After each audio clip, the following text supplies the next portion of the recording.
Hello, YouTube, and welcome to Level-Headed News. This is your host, Brenda. I have 7 articles in this episode for you, and they are all articles to do with Donald Trump. Here, everything has been really ramping up since he's taken office, so we've got a lot of articles to do with him, so I thought I'd put them all in one episode here for you. The first one here is off of Conservative Fringe Line, and it said, Conservative Firing Line. Trump freezes federal hiring, cuts off money for international abortions, and ends TPP. And it says President Trump has shown no indication that he'll be pivoting anytime soon, despite what constant cry from the mainstream media to do such. Case in point would be 3 different executive orders that are undoubtedly causing liberal craniums to explode nationwide. Before 12 noon on his first workday in office, President Trump moved to grotesquely obese bureaucracy that is the civilian federal workforce, saved even more American jobs from moving overseas, ceased taxpayer dollars from funding the killing of unborn children by international organizations. If all that wasn't enough to make the hearts of every patriotic American sing, the Trump inner circle also show no signs of backing off the running gun battle they've been having with the liberal media. As reported in part by Adam Elderman of the New York Daily News, Trump also signed an executive order that put in motion the United States withdrawal from any Trans-Pacific Partnership trade pact, which the new president repeatedly promised to do throughout his campaign. According to NBC News, Trump will then initiate trade negotiations with individual nations within the agreement. In addition, he plans to sign another order that would make clear his intention to immediately begin negotiating NAFTA, although it isn't clear whether he plans on signing it on Monday. Trump also signed orders that hiring freeze on some federal workers and a cut on funding groups that perform abortions, and spoke by a phone with Egyptian President Abdel Fattah el-Sisi. Intensive outreach effort follows a chaotic first weekend in the White House that saw mass protests against his presidency on Saturday, and a trio of advisors, including Press Secretary Sean Spicer, criticized news organizations for correctly reporting on size of crowds at the inauguration. At 1:30 p.m. Eastern Time on Monday, Spicer will hold his first daily press briefing. The event will occur just a day after White House counselor Kellyanne Conway and Chief of Staff Reince Priebus suggested they were about to get even tougher on their treatment of reporters. I think we're going to have to rethink our relationship here, Conway said on NBC's Meet the Press. On Fox News Sunday, Priebus said is going to fight back tooth and nail every day against the media. There is an obsession by the media to delegitimize this president, he said. We are not going to sit around and let that happen. The next article is more of the same here. It is off of a different one. It's off of the Hill, and it says Trump signs executive actions on TPP, abortion, and the federal hiring freeze. To scroll up here for us. There we go. President Trump signed an executive order on Monday announcing his plan to withdraw the U.S. from the Trans-Pacific Partnership trade deal. The order fulfills Trump's campaign promise to abandon the Pacific Rim Trade Pact early in his administration. We've been talking about this for a long time, Trump said after signing the order in the Oval Office, adding that leaving the 12-nation pact is a great thing for the American worker. The president also signed 2 other executive actions, one that places a hiring freeze on non-military federal workers and another that cuts off federal funding for foreign organizations that provide abortions. The White House released the full text of the actions roughly 5 hours after they were signed. Trump has flexed his muscles on executive power early in his administration in an effort to quickly fulfill his pledges to shake up Washington. Reversing decades of free trade policy backed by Republican and Democrats has long been high on his list. In a video shot shortly after he was elected, Trump denounced the Pacific Rim trade agreement as a potential disaster for our country and said he would pursue bilateral trade deals that have stronger protections for U.S. workers. Commerce Secretary nominee Wilbur Ross, U.S. Trade Representative Robert Lighthizer, and the head of the White House Trade Council, Peter Navarro, are expected to lead negotiations on new trade agreements. The decision was welcomed by progressive Democrats and unions who have long opposed the trade agreement, saying its labor and environmental protections were not strong enough. I'm glad the Trans-Pacific Partnership is dead and gone, said Senator Bernie Sanders, a former presidential candidate. Now is the time to develop a new trade policy that helps working families, not just multinational corporations. If President Trump is serious about a new policy to help American workers, then I would be delighted to work with him. Trump's decision was final blow to former President Barack Obama's signature trade he hoped to push through Congress before leaving office. In 2015, Obama made an aggressive push for legislation that would cease the ratification of the TPP, but lawmakers failed to ratify the deal last year after it came under criticism from both Trump and Democratic presidential nominee Hillary Clinton. Withdrawing from the deal would unravel more than a decade of work and inject fresh uncertainty into global relations, particularly the Asia-Pacific. Japan, a close U.S. ally and vocal backer of the agreement, some Republicans were angered by Trump's decision. Senator John McCain, Republican of Arizona, called it a serious mistake that will have lasting consequences for America's economy position in the Asia-Pacific region. It will create an opening for China to rewrite the economic rules of the road and at the expense of American workers, he said in a statement, and it will send a troubling signal of American disengagement in the Asia-Pacific region time we can least afford it. Trump is also expected to move ahead with his plans to renegotiate the North American Free Trade NAFTA with Canada and Mexico. The president is reportedly dispatching his son-in-law and senior White House advisor Jared Kushner on Tuesday to begin talks with the cabinet of Canadian Prime Minister Justin Trudeau. Trump has shown early in his administration that he plans to move ahead with his agenda, with or without the support of Congress. On Friday, just hours after he was inaugurated, he signed an executive order directing federal agencies to ease the burden of the Affordable Care Act. The next article that I have for you is off of The Hill, and it says, Trump told leaders illegals cost him the popular vote. President Trump's first White House meeting with the congressional leaders was, by all accounts, a cordial affair. But Trump apparently couldn't resist taking a jab across the aisle, telling the gathering of bipartisan leaders that he'd lost the popular vote only because of rampant voter fraud by illegals, according to a pair of with the conversation.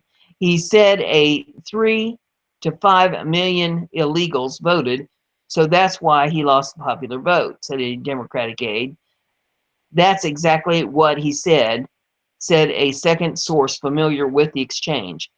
Trump secured his presidency victory by winning the Electoral College vote 304 to 227, but his opponent, Democrat Hillary Clinton, won the popular ballot by almost 3 million votes. The dynamics have undermined Trump's claims that the election gave him a mandate to move his policy agenda, which includes undoing large parts of former President Obama's legislative legacy. And Trump has pushed back by publicly claiming that he would have won the popular vote if illegals were disqualified. In addition to winning the Electoral College in a landslide, I won the popular vote if you deduct the millions of people who voted illegally. Trump tweeted on November the 27th. That verdict has been quashed by state officials and independent fact checkers, put his charge in the pants on fire category, but Trump's amplification of that claim on Monday suggests the issue remains a sore spot even after his swearing in. The White House did not immediately respond to a request for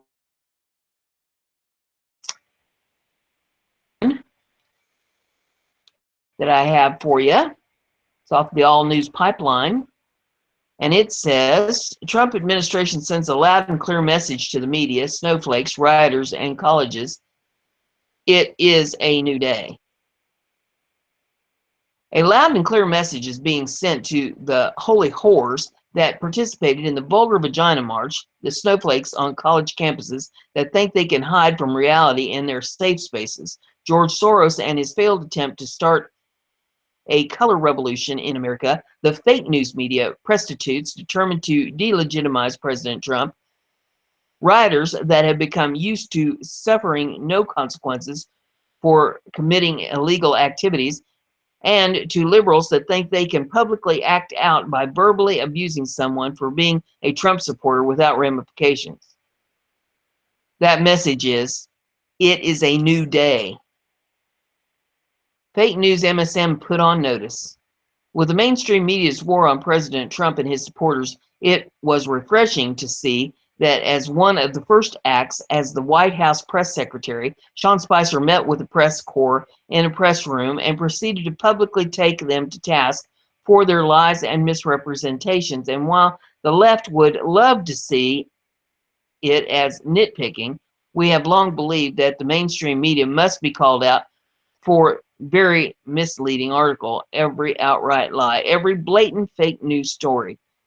The media's constant claims that Trump attacks them consistently leaves out the facts that those attacks are always in response to Trump or his supporters being attacked first, and Spicer made it crystal clear that those attacks will not go unanswered, such as the instant claim that when Trump added the Churchill statue back to the Oval Office, he removed the Martin Luther King statue. Granted, the writer of the initial false report did attempt to correct his mistake on social media, but as we all know, the initial headlines are what are remembered. So media is being put on notice. Confirm before reporting, or they will be publicly highlighted. This goes directly to the point Stanford made yesterday when he said the battle between propaganda and the truth movement has kicked into high gear.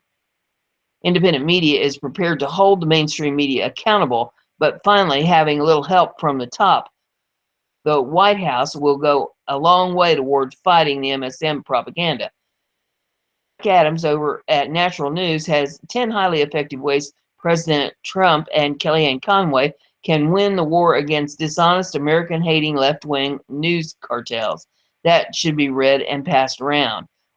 What readers can do to help in this epic battle is to share any and all articles from any independent media source that corrects the record, that calls out the mainstream media when they lie, referring or refusing to share the outright false MSM articles. If it's fake, if it's propaganda, do not share it. Do not give them traffic or revenue from that traffic. Share those quoting them to battle the fake news from the MSM instead. Independent media can also bypass linking MSM by linking to independent media sources if they want a direct quote originally reported on a mainstream media outlet, as we will do below under the Soros connection to the Vulgar Vagina March. Soros funds a Vulgar Vagina March, an attempt to start color revolution in America.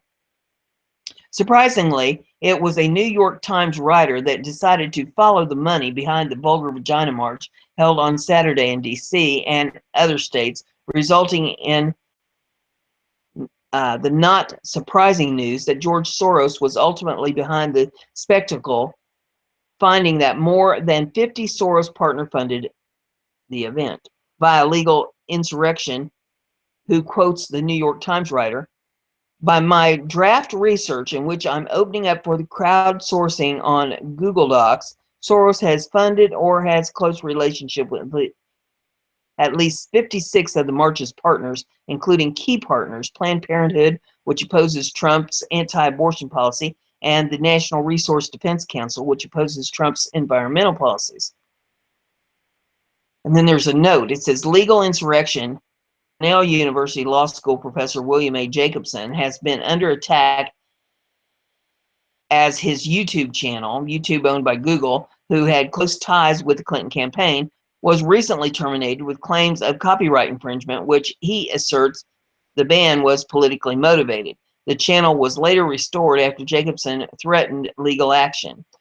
Soros's partner, groups that has donated heavily to, or groups that benefited from the groups he has donated to, has been behind many of the most violent riots in the United States over the past few years, including those in Chicago, New York, Los Angeles, Philadelphia, Boston, Washington, D.C., Portland, Oregon, St. Paul, Minnesota, Seattle, and several other cities.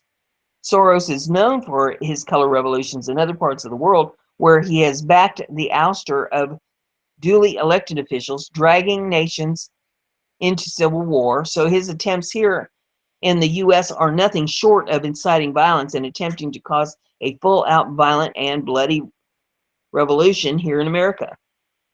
He is now targeting America and the Trump administration, just as he targeted Trump rallies and events throughout the campaign season. And it says, related, leaked memo exposes George Soros' plan to overthrow Putin and destabilize Russia. It was reported this month that just as Russia booted Soros's groups out, Hungary is about to do the same. And this is off of Bloomberg. It says Hungary plans to crack down on non-governmental organizations linked to billionaire George Soros now that Donald Trump will occupy the White House, according to the deputy head of Prime Minister Viktor Orban's party.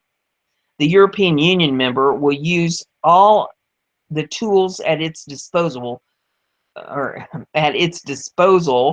to sweep out NGOs funded by the Hungarian-born financier, which serve global capitalists and backed political correctness over national governments. Cezar Nemeth, a vice president of the ruling Fidesz party, told the reporters on Tuesday no one answered the phone at the Open Society Institute in Budapest when Bloomberg News called outside business hours. Make no mistake, anything George Soros becomes involved in, no matter how hard he distances himself from those ties to the groups ultimately responsible for destabilizing nations, it ends violently. We request the Trump administration start following the money which has led to the violence in the U.S. and act accordingly by enforcing the laws that are on the books to prevent the incitement of violence. Rioters to be held accountable. While peaceful protesting is a right Americans hold under the Constitution, violent rioting is not. Vandalism, lighting cars on fire, breaking store windows, and attacking law enforcement are crimes that under the Obama administration were not prosecuted. Those arrested during his term were given a slap on the wrist and allowed to go on committing more crimes at the next riot. Today we see news that indicates that also may be changing, as the Daily Caller reports the 200 plus rioters that were arrested during the inauguration protests are facing felony riot charges, which according to the U.S. Attorney's Office is punishable by up to 10 years in prison and a fine of up to $250,000. For 8 years, patriots, Tea Party groups, veterans, Christians, survivalists, preppers, and other conservative groups have been targeted, called dangerous, labeled as extremists, while those actually committing crimes are rioting, destroying property, attacking police, looting, blocking roadways, and other criminal acts are allowed to continue with their criminal activities without ramifications. The left is already attempting to claim that by prosecuting these violent thugs, it's repression in Trump's America, and it's up to independent media to counter those arguments and support the enforcement of law.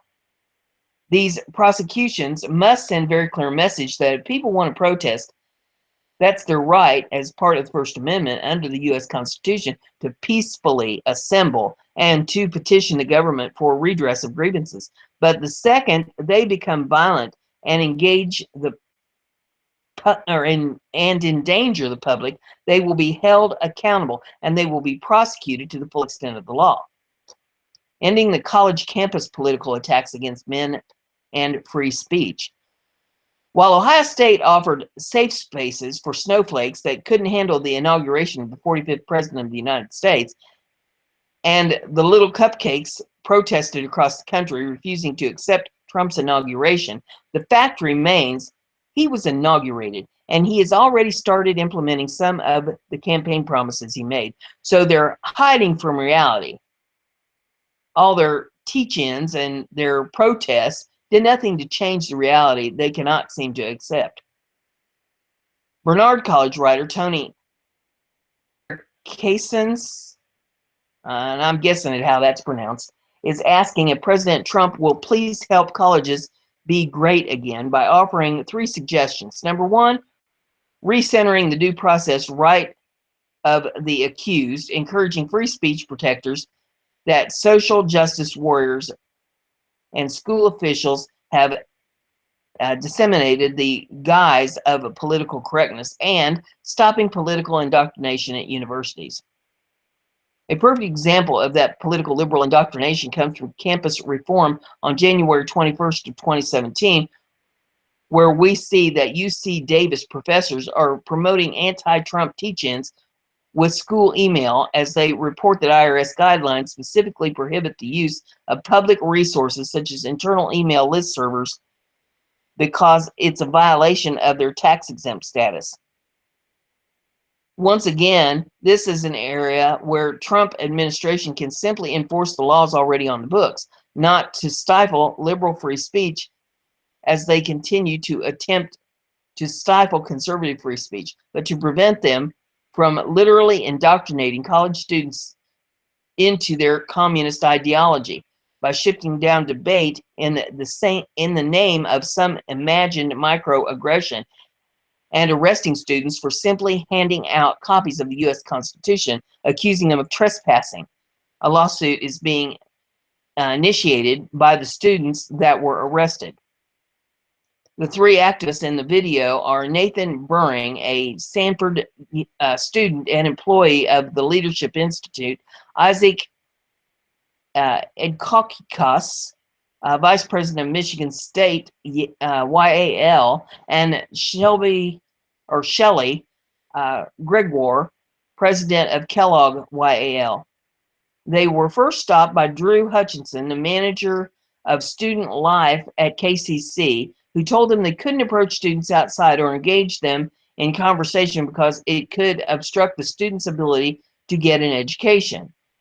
We ask that you don't do it in the middle of everything, and part of that is because if we obstruct the students' ability to get an education, then it's kind of becomes counterintuitive to the whole right to speak kind of Second Amendment rights, Hutchinson explained, intending to cite the First Amendment.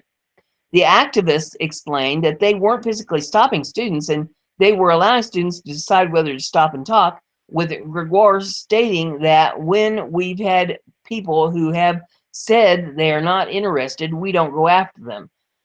Hutchinson denied that students could make the decision not to stop, asserting that these students also don't know that they can say, "See you later." Ed Kukos, I'm not sure how it's pronounced, then asked a student walking by if he likes freedom and liberty. The student replied, "Sure," and stopped to talk to him. Hutchinson, however, declared that his action broke the student code of conduct because the student was on their way to educational places, and the question, "Do you like freedom and liberty?" was too provocative. Ironically, Hutchinson himself could have benefited from accepting one of those constitutions and then reading it, since he couldn't even manage to quote it correctly. Maybe the folks should mail him his own copy so he can learn it. And they put his email up here. It's in the article if you want to pull it up and look at it, and an address. It says many more examples of how colleges and universities are indoctrinating students can be found at Campus Reform and College Fix. The bottom line, these are actions President Trump can take, mostly by enforcing the laws already on the books and bringing America back to the constitutional republic it was founded as. That will make it loud and clear to snowflakes, thugs, progressive liberals, and those that feel they are entitled to harass others without accountability that this is a new day. The rioters, looters, and those active violently caught on the compilation video below should all be prosecuted to the full extent of the law. Once they learn that they will be held accountable during the Trump administration, as they were not during the Obama's term, we will see less of this type of behavior. And there is a video of these people in action, tearing everything all to Hades. The next article that I have for you, well, let's see here.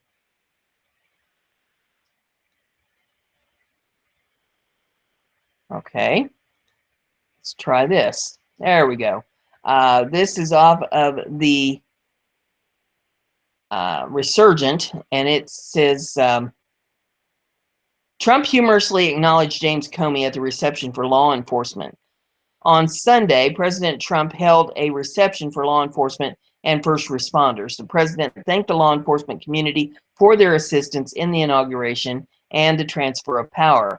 We're going to have a great 8 years together, as they say. Again, the inauguration was such a success and such a safety success. And we want to thank you all because it was very, very special experience. I want to thank you. I wanted you to come down personally, acknowledging the Secret Service. From day one, I have felt safe. President Trump also recognized FBI Director James Comey and greeted him with a gentle joke. He's become more famous than me. Comey and Trump then shook hands, and there is video of the exchange. It says the president and vice president Mike Pence then posed for photographs with those in attendance. It appeared to be a warm, gracious moment, one that hopefully marks the start of good rapport between the Trump administration and law enforcement community. And the final one that I have here for you is off Gatestone Institute. It says Trump fires up Europe's anti-establishment movement. This year will be the year of the people. The genie will not go back in the bottle again, whether you like it or not. Geert Wilders, MP and head of the Party for Freedom in the Netherlands. And then it has, these are bullet points. It says a growing number of Europeans are rebelling against decades of government-imposed multiculturalism, political correct speech codes, and mass migration from the Muslim world.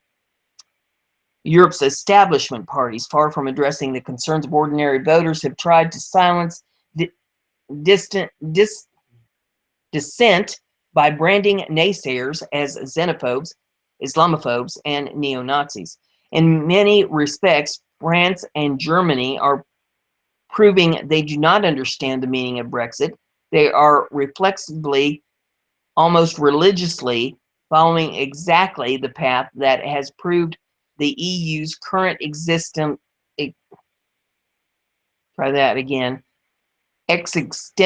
crisis. That's by Ambassador John R. Bolton, former U.S. Ambassador to the United States. And next one is, there is a genuine feeling that Trump taking over the White House is part of a bigger global movement. Our critics looking at Trump's candidacy and his speech yesterday would call it the rise of populism. I would say it's simply a return to a nation state democracy and proper values. This is a genuine political revolution, says Nigel Farage, former head of Britain's UKIP party, who led the effort for the United Kingdom to leave the EU. This disruption is fruitful. The taboos of the last few years are now fully on the agenda. Illegal immigration, Islam, the nonsense of open borders, the dysfunctional EU, the free movement of people, jobs, law, and order. Trump's predecessors did not want to talk about it, but the majority of voters did. This is democracy, says Roger Kopel, editor-in-chief of Die Wetschwitz in Switzerland. Inspired by the inauguration of the U.S. President Donald Trump, the leaders of Europe's main anti-establishment parties have held a pan-European rally aimed at coordinating a political strategy to monopolize potential millions of disillusioned voters in upcoming elections in Germany, the Netherlands, and France.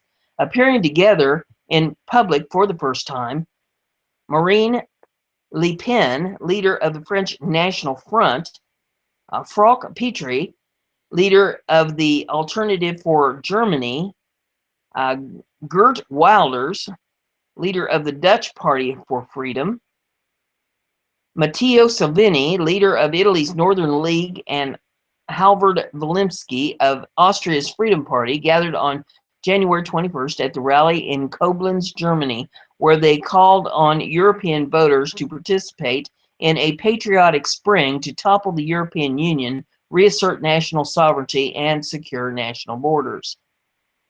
The 2-hour rally was held under the banner of the Europe Nations and Freedom, ENF, a group established in June of 2015 by members of the European Parliament from 9 countries to oppose European federalism and the transfer of political power from voters, unelected bureaucrats in Brussels, the de facto capital of the European Union. Referring to June 2016 decision by British voters to leave the European Union and rise of President Donald Trump in the United States, Le Pen said, "We are living through the end of one world, the birth of another. We are experiencing a return of nation states.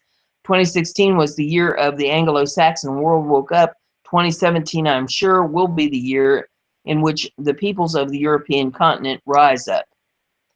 And Wilder added, "The world is changing. America is changing. Europe is changing. It started last year with Brexit. Yesterday there was Trump, and today the freedom-loving parties gathered in Koblenz are making a stand. The genie will not go back into the bottle again, whether you like it or not. The people of the West are awakening. They are throwing off the yoke of political correctness." Polls indicated that the political sea change engulfing the United States is fueling support for anti-establishment parties in Europe. In addition to anger over eroding sovereignty, a growing number of Europeans are rebelling against decades of government-imposed multiculturalism, politically correct speech codes, and mass migration from the Muslim world. In France, a new IPOS poll for Le Monde shows that Marine Le Pen is now poised to win the first round of the French presidential election set for April the 23rd of 2017. Le Pen has between 25% and 26% support among likely voters, compared to 23% and 25% for François Fillon of center-right Republican Party. In December 2016, Fillon held a 3-point lead over Le Pen. In the Netherlands, Geert Wilders is now leading polls ahead of general election scheduled for March 15th of 2017. The PVV has the support of between 29% and 33% of the electorate. By contrast, support for the ruling People's Party for Freedom and Democracy has fallen to between 23 and 27%. In Germany, the anti-immigration Alternative for German Party has become the 3rd largest party in the country, with support at around 15%. The AfD, or the Alternative German Party, had gained representation in 10 of Germany's 16 state parliaments, and the party hopes to win seats in the federal parliament and Bundestag for the first time in national elections set for September 24th of 2017. Europe's establishment parties, far from addressing the concerns of ordinary voters, have tried to silence dissent by branding naysayers as xenophobes, Islamophobes, and neo-Nazis. In Germany, for example, Vice Chancellor Sigmar Gabriel, in an underhanded effort to silence criticism of the government's open-door migration policy, called for German intelligence to begin monitoring the AfD. The German Interior Ministry is now proposing to establish a defense center against disinformation to combat fake news. Critics have described the proposed center as a censorship monster aimed at silencing dissenting opinions. Enter Trump. If sufficient numbers of European voters are inspired by the political transformation taking place in the United States, the balance of European political power may begin to shift in favor of the anti-establishment parties. European political and media elites will therefore surely view Trump as a threat to the European established political order. In January's 16 interview with the Times London and Germany's Bild, Trump said he believed that Brexit is going to end up being a great thing. He added that German Chancellor Angela Merkel made an utterly catastrophic mistake by letting all these illegals into the country. In the same interview, Trump said that NATO alliance is very important to me, but he called it obsolete for failing to contain the threat posed to the West by Islamic terrorism. He also complained that some countries don't pay what they should pay. Of the 28 countries in the alliance, only 5, Britain, Estonia, Greece, Poland, and the United States, meet the target of spending at least 2% of the GDP on defense. European commentators roundly criticized Trump for his comments, and some accused the United States of being an unreliable partner. European leaders repeated calls for a pan-European army, a long-held goal European federalist, which would entail an unprecedented transfer of sovereignty from European nation states to European Union. Gatestone Institute Chairman Ambassador John R. Bolden has provided much needed context to the debate over NATO in a recent article for the Boston Globe. He wrote, NATO has taken intense criticism this year from Donald Trump, evoking howls of outrage from foreign policy establishment worthies. The worthies know, however, that Trump is simply using his bullhorn to say what they themselves say more quietly. NATO's decision-making is often sclerotic. Its mission has not been adequately redefined after the Cold War, and too many members haven't carried their weight financially or militarily for long years. Trump has emphasized that his complaints are intended to encourage debate about improving and strengthening NATO, not sundering it. The debate is well worth having. Bolton added, in many respects, France and Germany are proving they do not understand the meaning of Brexit. They are reflexively, almost religiously, following the exact path that has provoked the EU's current existential crisis. Every failure of closure integration by the European project leads only to calls for more integration. Whether it is establishing a currency without a government, pledging military capabilities that collectively the EU never achieves, or pretending to an EU role in the world affairs that no one outside of Brussels takes seriously, more Europe is always the answer. European reactions to President Trump's inauguration. Trump's presidential inauguration speech was greeted with formal politeness by European leaders, most of whom will have to work with the new leader of the free world, and with unbridled derision by European commentators and media elites, many of whom appear to be in denial about the anti-establishment fervor sweeping the United States and Europe. Much of the European commentary about Trump has consisted of name-calling and anti-Americanism.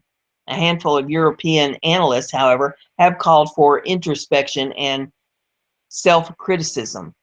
What follows is a brief selection of European commentary on Trump's inauguration. In Britain, reaction to Trump was evenly divided between those who do and do not support British membership in the European Union. Prime Minister Theresa May said, "From our conversations to date, I know we are both committed to advancing the special relationship between our two countries and working together for the prosperity and security of people on both sides of the Atlantic." Foreign Secretary Boris Johnson wrote, "I think that the new president has made it very clear that he wants to put Britain at the front of the line for a new trade deal, and obviously that's extremely exciting and important." Nigel Farage says the politician who led the effort for the United Kingdom to leave the EU was one of the few Europeans to understand the magnitude of Trump's rise. He wrote, "There's a genuine feeling that Trump taking over the White House is part of a bigger global movement. Our critics, looking at Trump's candidacy and his speech yesterday, would call it the rise of populism. I would say it's simply return state democracy and proper values. For his inauguration is not just a change from the 44th president to the 45th president of the United States. This is genuine political revolution." In France, President Francois Hollande advised Trump to stay out of European affairs. This is a few days after the French government tried to impose a two-state solution on Israel. He said Europe will be ready to pursue transatlantic cooperation, but it will be based on its interests and values. It does not need outside advice to tell it what to do. Marine Le Pen said, "Clearly the victory of Donald Trump is another step toward the emergence of a new world whose vocation is to replace an old order." Jean-Marie Colombani, former editor-in-chief of Le Monde, articulated Europe's geopolitical predicament, which is the direct consequence of failure to prioritize French defense spending. And she says, "From an American point of view, Vladimir Putin is a secondary problem. Russia is a medium power, which can certainly create problems for the United States, but only marginally, as Syria, for example. China is the only one power to rival the United States. It will be, already is, the only obsession of Trump's America. Vladimir Putin represents a problem, if not a threat, for Europe. In fact, the Russian president has set the goal of weakening the European Union in order to restore the role of guardian that the USSR exercised in the east of Europe. In countries that are now members of the EU and NATO, everything suggests that Trump shares the same objective to weaken Europe. Indeed, Trump's European policy is inspired by Nigel Farage, who spearheaded the campaign for Brexit and whose political aim is now to achieve the dismantling of one of the of the European Union. This explains the prediction formulated by Trump on the soon coming demise of Europe and his anti-German undertones. In the new American president, we find the language and the elements of all the populist and extremist parties whose common doctrine is hostility towards the European project. Here then is the East and the West. Europe is squeezed in a vice. In Germany, which is wholly dependent upon the United States for defense and which has steadfastly refused to meet its commitment to pay 2% of GDP on defense, reaction to Trump's speech was overwhelmingly negative. Chancellor Angela Merkel pledged to work with Trump to preserve the transatlantic relationship. The transatlantic relationship will not be less important in the coming years than it was in past years, she said, and I will work on that. Even when there are differences of opinions, compromises and solutions can be best found when we exchange ideas with respect. Vice Chancellor Sigmar Gabriel was far less diplomatic. He said, "We have taken this man seriously. What we heard today were highly nationalistic tones. I think we have to prepare for a rough ride." He called on Europeans to unite and defend our interests. Writing for Deutsche Welles, commentator Max Hoffman admonished Europeans to stop complaining about Trump and instead put their own house in order. And he says, What do you do when your closest partner just disappears on you? Do you, or try this again, you do what the EU should have done long ago. You fix up your house regardless of what the Donald is doing in the USA. There is enough work that needs to be done in Europe with regard to putting your own house in order. Brexit, migration, and refugee policies, the Euro. If Europeans were honest to themselves and viewed what is happening on the old continent from the American perspective and not just one, then the situation would not be comprehensible to them. If U.S. parliamentarians were all, or try that again, if U.S. parliamentarians were to call European dissent madness or nonsense, no one could blame them. Commentator Herbert Wetzel said that Trump posed a threat to European security and called for European unity to weather the next 4 years. In an essay laced with hyperbole, he wrote, Europeans will have to adapt to new tone in dealing with America. Trump has made it clear in his speech that he will pursue a nationalist foreign policy, and his speech contained no reference to American allies. Trump actually said we will reinforce old alliances and form new ones, and we will seek friendship and goodwill with the nations of the world. His willingness to spend money on defense of other countries is limited. He does not see the U.S. as a protective power of democratic values in the world, and he is the first U.S. president since the end of the Second World War who has openly expressed doubts about the value of European unity and the existence of NATO. At a time when Russia is trying to weaken the West by means of diplomatic, intelligence, and military means, it is an attitude that is a serious threat to that is a serious threat to united Europe. In Spain, geopolitical analyst Rafael Bajarde wrote, President Trump promised that a new era is beginning today. In his inaugural speech, he made it very clear that he despises Washington and hates the way the establishment has ruled the country up until now, defending its privileges at the expense of citizens. Yes, a speech that can be called populist, but one that nevertheless is true. Democracy, after all, emerges as the government of the people for the people, something that at present is far from being a reality in America as well as in Europe. A great social contract of liberty, democracy, namely growing prosperity and peace and security for the citizens, is no longer being fulfilled. This is due to an inability of our elites to deal with economic crisis due to their obsession with pacifism and due to the subordination of interests of nationals in favor of immigrants. In Switzerland, Roger Koppel, editor-in-chief of Die Wölche, warned against efforts by European elites to belittle Trump. He wrote, Trump's election was a healthy shock. The shock was necessary, not only to power cartels, but also worldviews are breaking down. The disruption is fruitful. The taboos of the last few years are now fully on the agenda. Illegal immigration, Islam, the nonsense of open borders, the dysfunctional EU, the free movement of people, jobs, law, and order. Trump's predecessors did not want to talk about it, but the majority of voters did. This is democracy. So there you have this episode completed. If you like what I'm doing here, give it a thumbs up. Share it on your social media so everybody gets to hear the news. Don't forget to subscribe.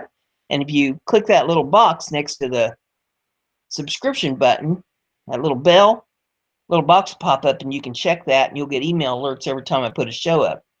That way you'll stay informed.